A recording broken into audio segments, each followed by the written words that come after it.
guardar esa molécula en el hígado y en el músculo. ¿Por qué guardamos glucosa en forma de glucógeno? Porque después de comer yo voy a pasar un periodo sin comer. Son muy pocos los que tienen la posibilidad de estar comiendo todo el tiempo. La mayoría de ustedes por lo menos hace 1h10 que no comió nada, porque están acá sentados y no los vi comer a nadie. O sea, ¿en qué situación estamos ahora? En ayuno. ¿Me puedo quedar sin glucosa en la sangre? ¿Mi cerebro se puede quedar sin glucosa? ¿Qué hacemos entonces? Echamos mano al glucógeno y le empezamos a sacar de a una las glucosas. Lo que guardamos en la posingesta lo usamos en el ayuno. Nosotros tenemos dos enzimas. La primera guarda la glucosa como glucógeno. Se llama glucógeno sintetasa. Sintetiza glucógeno. Esa solamente tiene que funcionar cuando yo estoy en posingesta. Al lado de esa enzima hay otra que se llama glucógeno fosforilasa, que lo que hace es romper glucógeno y liberar glucosa. Pero esa solamente tiene que trabajar cuando yo estoy en ayuno.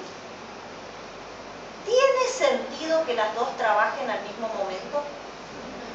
No, porque ni sintetizaría ni degradaría. Sería un ciclo vicioso que no va a tener ningún fin óptimo para nuestro organismo. ¿Qué sí necesito? Que las dos estén, pero que una trabaje en una situación y la otra se queda descansando mientras tanto. Y pues cuando terminó el trabajo la primera y yo me cambio de situación metabólica, empieza a trabajar la segunda y deje de trabajar la primera. ¿Cómo logro que eso ocurra? Regular. Yo les voy a enseñar el martes que viene por lo menos 5 o 6 mecanismos que existen en nuestro cuerpo que hacen que una enzima pueda quedar como dormida y deje de trabajar, pero no desaparece la enzima, se queda. Y que se despierte solamente cuando yo necesito que ella empiece a trabajar. La enzima está siempre, solamente que yo, a través de señales moleculares, le digo, bueno, hora de levantarse, empezar a trabajar. Y cuando no necesito que siga trabajando, le canto el arrorró y se me duerme la enzima. Bueno, más o menos así va a ser. Solamente quería hablar 2 horas, ¿sí? Pero bueno, esa propiedad tienen las enzimas. En cambio, los catalizadores inorgánicos, si están presentes, catalizan. La única manera que no catalicen es que no existan. Bueno, yo la enzima la puedo tener siempre, pero a veces trabaja cuando yo la necesito y cuando no la necesito, se queda sin trabajar.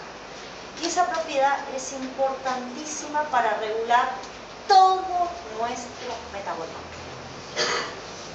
De la regulación enzimática que yo voy a hablar la semana que viene, vamos a seguir hablando el resto, por lo menos de acá hasta septiembre. Yo voy a seguir hablando de regulación enzimática. Porque la regulación enzimática es la que a nosotros nos va a permitir hacer todo lo que vamos a estudiar de ahora en adelante. Por eso es importante esa propiedad en las enzimas. Y esa propiedad no existe en ninguno de los otros catalizadores inorgánicos. ¿Sí? Bueno, esto como propiedades. Hasta acá, ¿tienen alguna pregunta que hacer?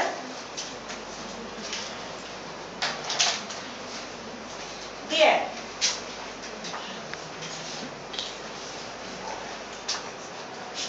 Generalmente, si nosotros queremos hacer referencia a una persona en particular, ¿qué hacemos para referirnos a esa persona? ¿La nombramos a través de qué? ¿De su nombre? Yo quiero hablar de ella y contarle a ustedes algo de ella. Y medianamente tengo que saber el nombre de ella y ustedes también lo tienen que saber para que sepan de quién estoy hablando. ¿Sí o no? Bueno, lo mismo nos va a pasar con las enzimas. Vamos a tener que darle nombres a las enzimas. Primero para que yo les pueda contar algo de ellas y que ustedes sepan de quién estoy hablando, porque si no, es como un teléfono descompuesto. Yo estoy hablando de una cosa que ustedes no saben de qué. Entonces, darle nombre a la enzima implica hablar de lo que se denomina nomenclatura enzimática. Es lo otro que vamos a trabajar la clase de hoy.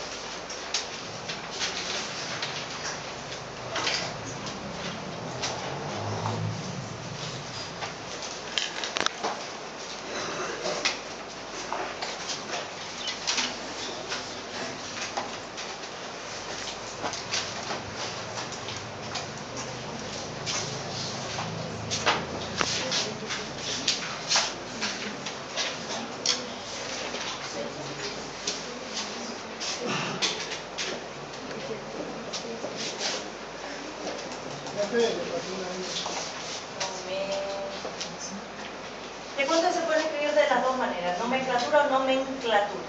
De las dos maneras se pueden escribir, sí. Son dos acepciones válidas para hacer referencia a nombres en moléculas químicas. Bien. Mucha gente, para los poco conocidos, tiene un nombre formal. En cambio, para la mamá, el papá, el primo, el vecino, tiene un apodo. Por lo menos acá en Corrientes es así. No sé de dónde vienen ustedes, si se conocen o se acostumbra a ponerle apodos a la gente. O por lo menos hacer un apócope de su nombre. Caro, Carito, en vez de Carolina. ¿Sí? Entonces, ¿de qué vamos a hablar? Y sin ofender, por favor, nombres comunes o vulgares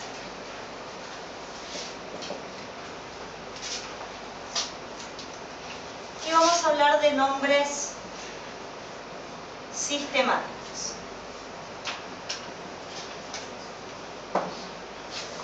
Bueno, las enzimas pueden tener los dos nombres, así como muchos de nosotros podemos tener un nombre formal y un apodo.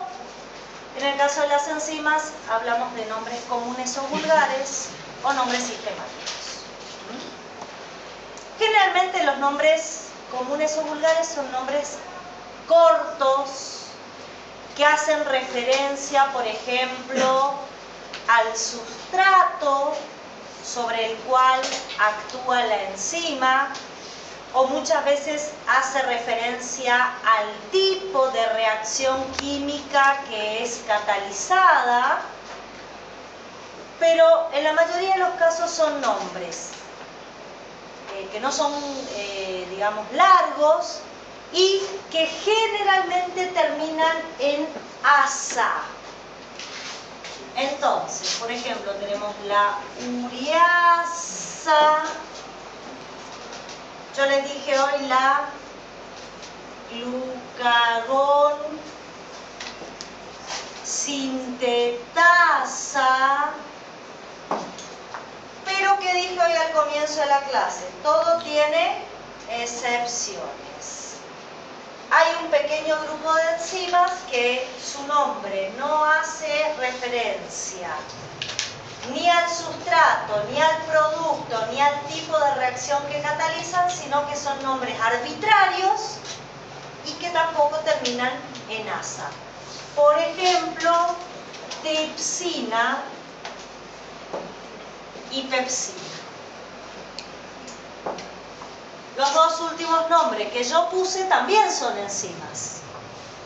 Es más, son enzimas digestivas que nosotros tenemos en el tracto digestivo. Vamos a hablar de eso en la tercera era, perdón.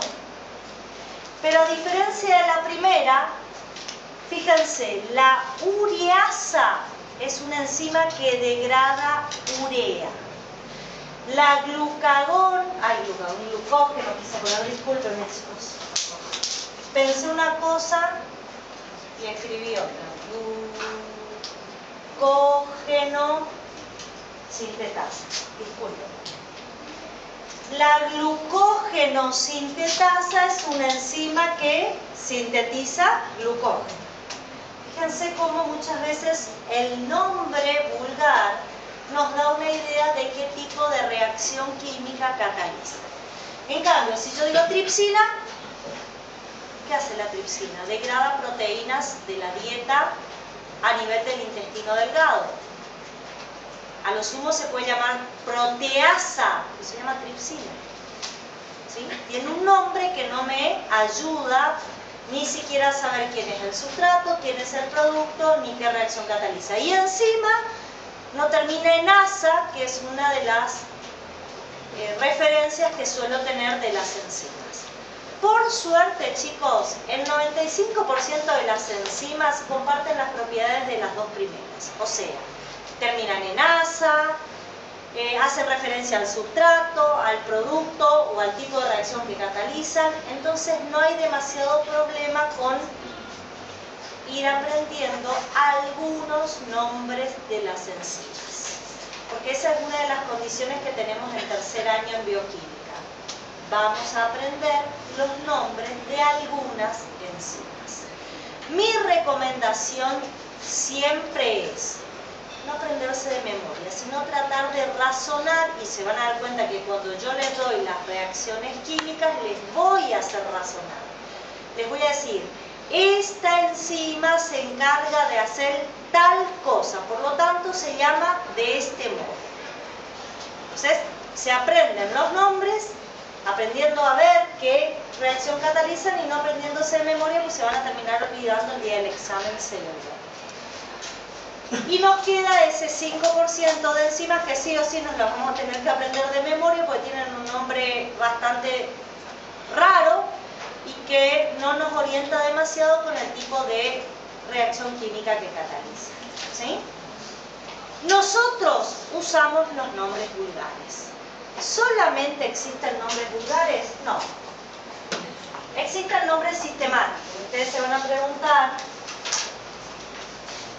¿por qué, teniendo nombres vulgares, todavía le tenemos que poner otro nombre más para complicar la vida? El tema es el siguiente, chicos. Los nombres vulgares muchas veces no son iguales en regiones del mundo. Por ejemplo, en Argentina, la ureasa, yo a la enzima que degrada urea la llamo ureasa, y probablemente en Japón le den otro nombre vulgar. Entonces, si yo me voy al Japón a presentar un trabajo que hice sobre la ureasa y me pongo a hablar de la ureasa, probablemente no puedan entender de qué estoy hablando. ¿Por qué? Porque estoy nombrando a la enzima con un nombre vulgar, que solamente lo conocemos nosotros. Fíjense, si ustedes van a Pedro y le hablan de Coquito. Coquito puede ser el vecino de ustedes, que ustedes saben que se llama Coquito. Pero para Pedro se llama Juan Pablo Benítez, no es Coquito. Entonces sí, porque Coquito y Pedro la manera de quién está hablando. Bueno, nos pasa lo mismo con los nombres vulgares de las enzimas. Cuando es en un ambiente donde todos manejamos el mismo nombre, no hay problema. El tema es cuando tenemos que interaccionar con gente que no maneja el mismo lenguaje vulgar que nosotros, y ahí surge la necesidad de usar nombres sistemáticos. El nombre sistemático es un nombre que se usa del mismo modo en cualquier lugar del mundo. Y el nombre sistemático que recibe una enzima es el mismo acá, en el Japón y en Alaska. ¿Sí? Si yo voy a ir a Alaska a hablar de una enzima, tengo que ir a hablar con su nombre sistemático, porque es el modo correcto de poder comunicarme. Si voy con el nombre vulgar, probablemente no les pueda transmitir a ellos ninguna información. ¿Se entiende eso? Para que sepan, solamente nosotros no vamos a usar el nombre sistemático. El nombre sistemático cuenta con 4 dígitos numéricos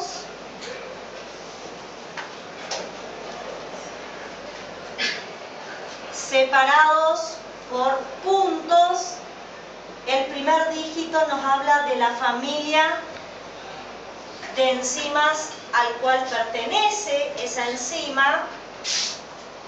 el segundo nos habla de la clase, el tercer dígito nos habla de la subclase y el cuarto dígito nos habla de la subclase a la que pertenece la enzima. Y como si fuera poco los 4 números seguidos, aparece un nombre donde tengo que mencionar sustrato, cofactor, si necesita, y tipo de reacción química que cataliza. Toda esa información tiene que estar contenida. Les doy un ejemplo para que ustedes vean. La enzima 1,1,1,1 es la alcohol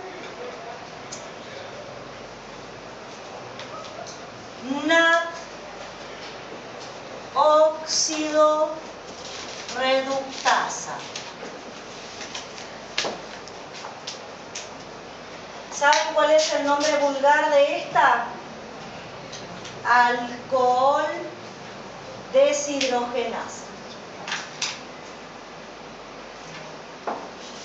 Tiene su nombre sistemático y tiene su nombre vulgar. ¿Sí? No vamos a usar los nombres sistemáticos, les cuento cómo están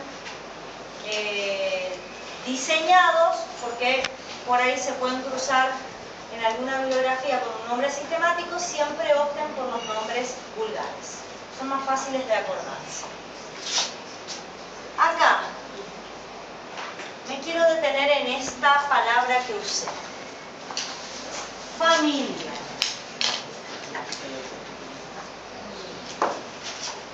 Nosotros, dentro de las enzimas, cuando usamos la nomenclatura, tenemos 6 familias de enzimas. ¿De qué depende la familia a la cual pertenece? Depende del tipo de reacción que cataliza. Tenemos la óxido reductasa, que es la familia 1, fíjense que esta tiene un número 1 como primer número en el código numérico. ¿Por qué tiene el número 1? Porque es una enzima que pertenece a la familia óxido reductasa. ¿Quiénes son las enzimas de la familia óxido reductasa? Aquellas enzimas que catalizan reacciones redox. Reacciones donde hay transferencia de electrones entre los sustratos que participan de la reacción. ¿Sí? La 2, transferases.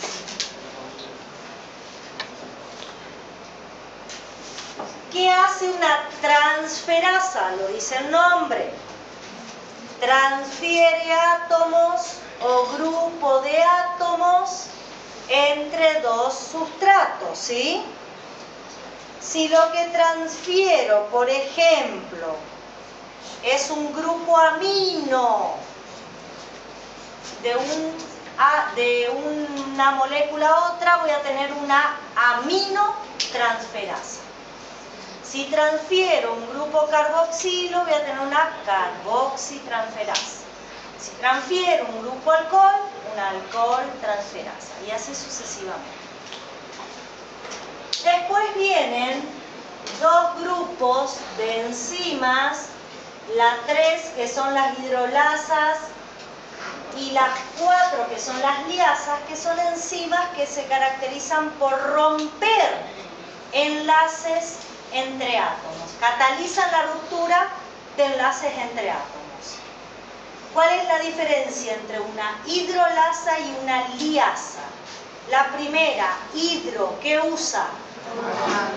En la ruptura del enlace se utiliza una molécula de agua. En cambio, la segunda cataliza la ruptura de un enlace sin necesidad de que exista una molécula de agua.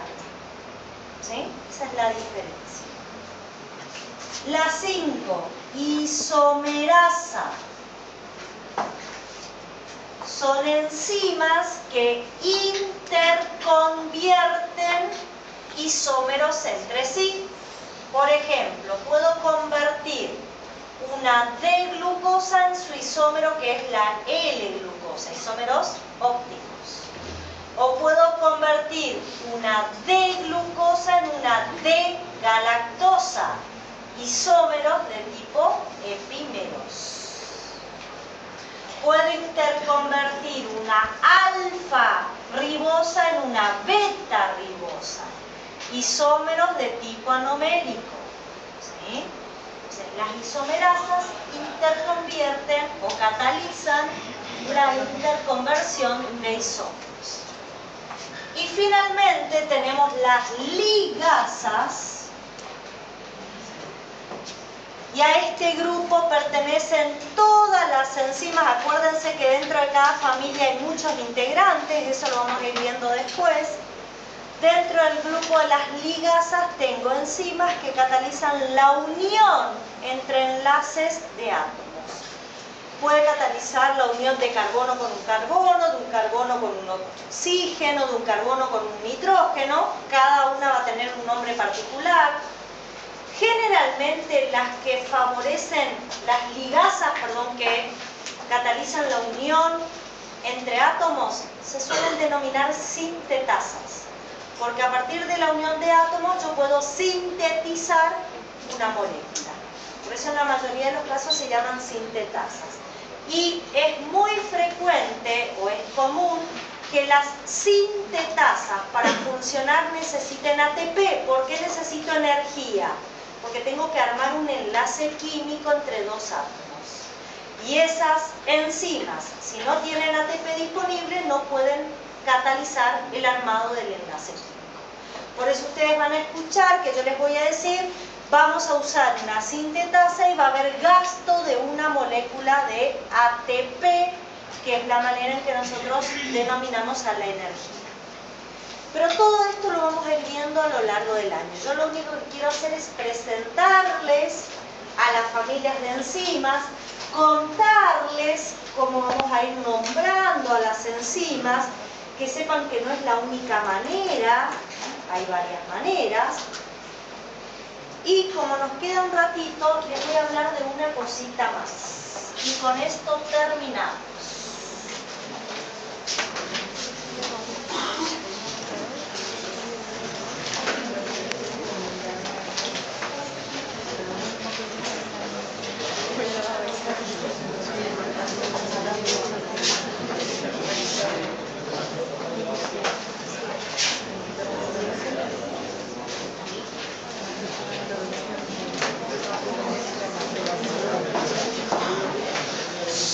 Bueno, está medio pálido, si no se ve del fondo, ahí dice cofactores. Cofactores.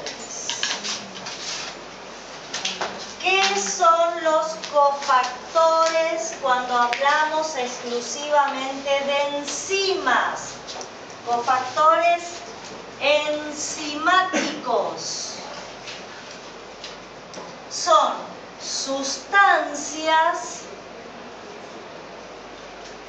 no proteicas necesarias para el funcionamiento de algunas enzimas.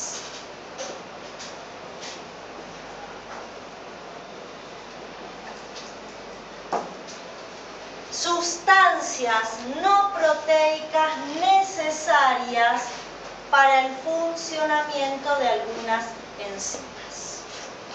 A ver, algunas enzimas se nos presentan como aloenzimas.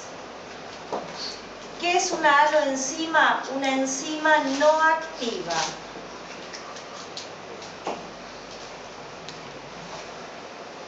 Una enzima que estando solita no puede catalizar una transformación química. Cuando tengo la enzima como aloenzima, ¿qué le tengo que agregar para que se active?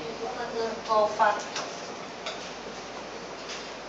Y de ese modo, perdón, es apo, no es algo, me falta una P acá, apoenzima. Y de ese modo se transforma en una holoenzima.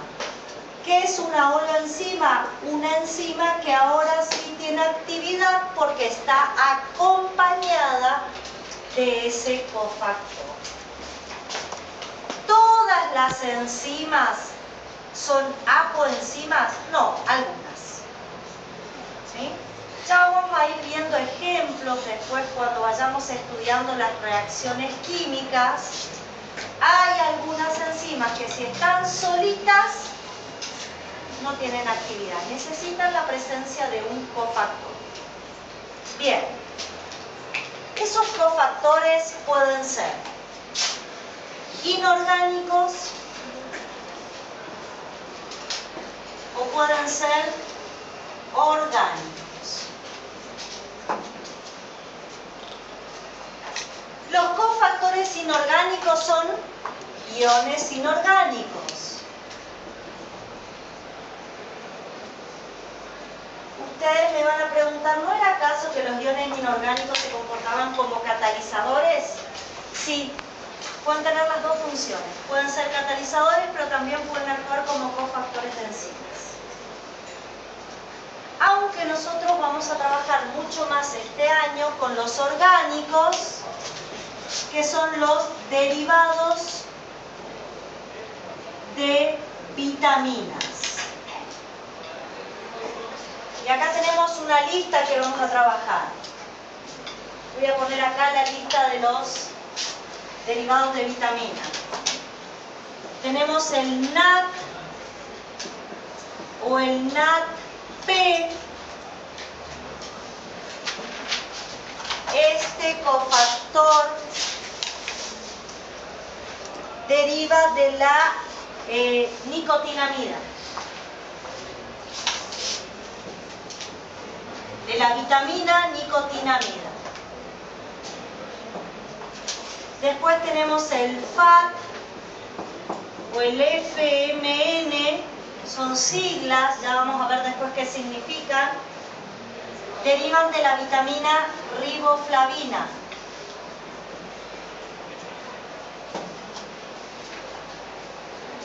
Tenemos el PPT,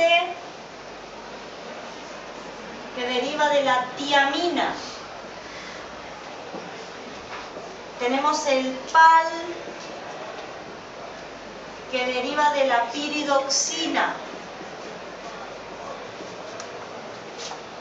Tenemos el CoASH, que se suele llamar coenzima A,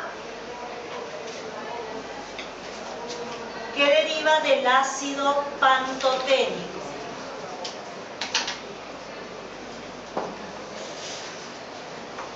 Esos son los cofactores que nosotros vamos a usar este año como cofactores orgánicos para algunas enzimas que necesitan de su presencia para poder funcionar. Esos cofactores, algunos se van a denominar coenzimas y otros se van a denominar grupos prostéticos.